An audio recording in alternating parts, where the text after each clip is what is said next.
Everyone, it's time for us to go ahead and take a look at the iPhone 14 Pro and compare it against the iPhone 8 and see which specific phone you should go and pick up.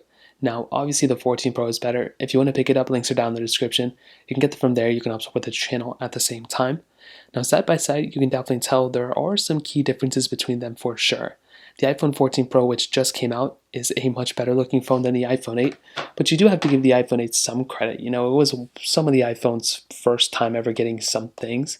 Now with the iPhone 8, you still have that same 4.7-inch IPS panel on the front, and this is a very dated panel. Actually, it's not that bad of a panel. It's just everything surrounding the panel is quite a bit dated. It's definitely an older looking phone, and it does look like the iPhone SE 3, so this thing doesn't look like super outdated. But I do wish Apple did a better job. I mean, they did do the iPhone 10 at this time too. This phone came out like over 5 years ago in 2017, so it's definitely looking a little bit dated as of now. The iPhone 14 Pro, on the other hand, this is a beautiful phone in my opinion. This thing has a 6.1-inch Super Retina XDR OLED panel, and it is a very good looking screen, 120Hz ProMotion, very little bezel around the whole entire phone, which looks beautiful. I love seeing the lack of bezel in this phone, and that is easily one of my favorite things for sure. Now this thing does have the dynamic island up top as well, so it's not a notch, it's like a big hole punch, which I don't even understand what they're trying to do there, but very cool. I'm glad it looks better, but it is what it is. It's definitely a better looking phone than the iPhone 8 for a fact. Now for the rest of the body, you can kind of get an idea as well. So with the iPhone 14 Pro, we do have this like metallic side which looks beautiful on that phone. It makes it look like such a premium phone. The iPhone 8 is a much thinner phone, though. If you can kind of tell, it's kind of a dark angle. The iPhone 8 is a much thinner phone than the iPhone 14 Pro, so definitely not anything bad with that. And I like seeing, super thin phones as well. They both have Lightning ports at the bottom as well, which look really, really nice. And on the back, we do have a very interesting layout. So with the iPhone 14 Pro, we have a triple camera setup. The iPhone 8, we have a single camera setup. So with my iPhone 8, it is correct, so keep that in mind. I just kind of forgot about that. But big camera difference for sure. I mean, if you kind of even look at them side by side, look at how much bigger the iPhone 14 Pro camera is than on the iPhone 8. That in and of itself, in my opinion, is a massive difference. Now we are getting glass backs on both, which I love. Having a glass back makes these phones feel very premium. The iPhone 8 has this standard glass back. So it's just standard, feels like any other glass back that you would ever use on any other phone or any other product.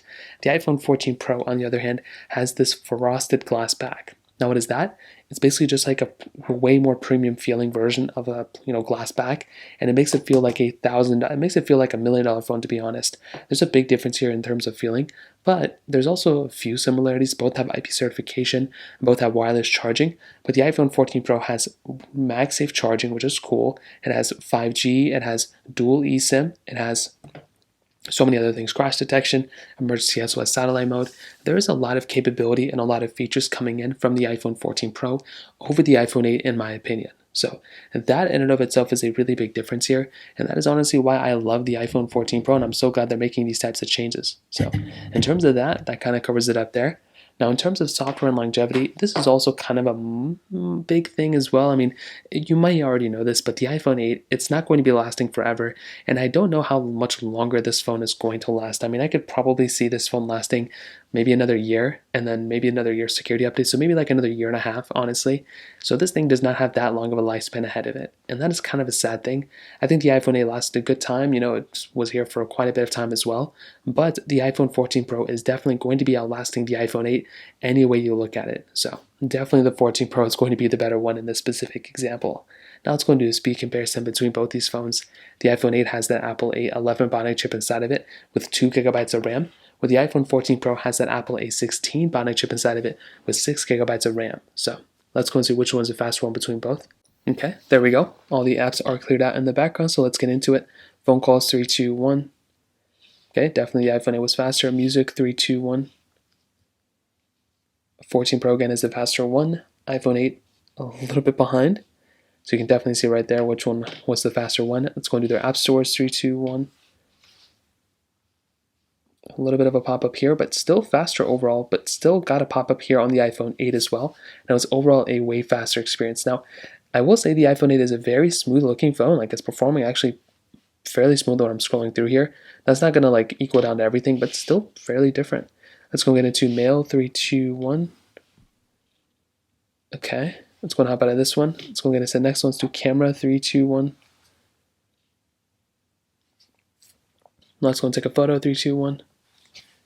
Let's go and open up with this photo. 3, 2, 1.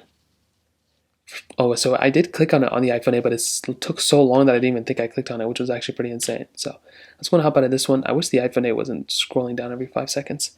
Now let's go and get into some of these third-party apps. Now, we can try Genshin Impact. 3, 2, 1. This is a very large game, so it may take a little bit of time on the iPhone 8. And this is probably going to be one of the bigger differences, if I'm being honest. When you're playing a game like Genshin Impact, you are going to be getting, I will say you're still going to be getting decent performance on an iPhone 8 because you can kind of, spec it down a little bit in terms of graphics. But the overall better performing phone is definitely going to be the iPhone 14 Pro. Even in this loading speed, look how much longer it's taking on the iPhone 8. So this is going to trickle down to pretty much every other area of your phone. So you're definitely going to be getting a faster performing phone on an iPhone 14 Pro, even in that example. Now we have other apps we can try like Temple Run 2, 3, 2, 1.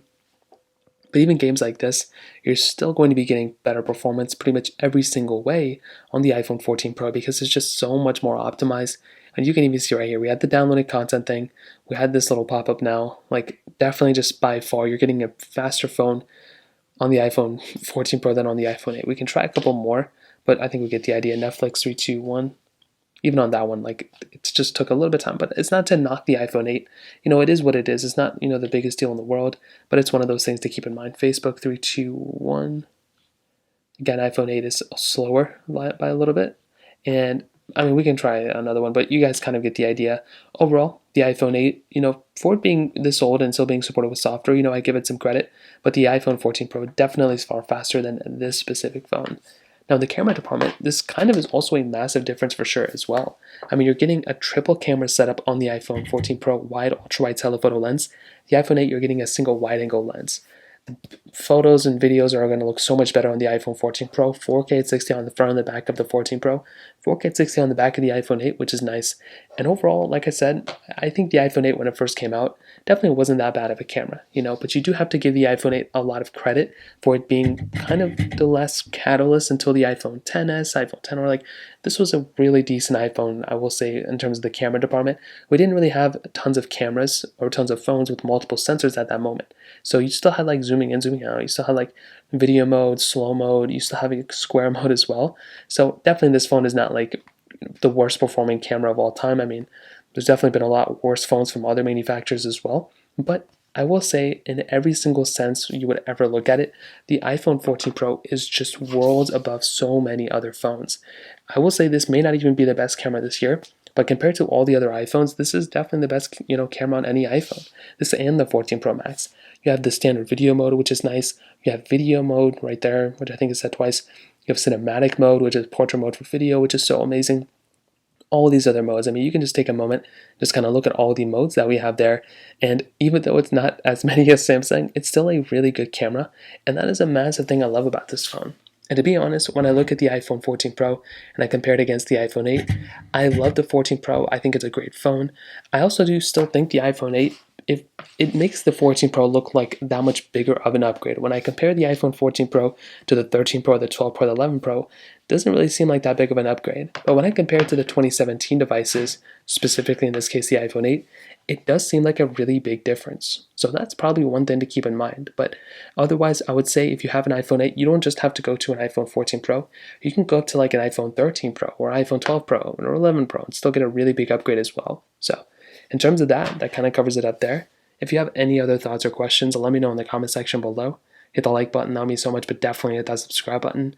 More importantly than everything else, I love every single one of you guys. Hopefully I'll catch you guys in the next video. Peace out till then.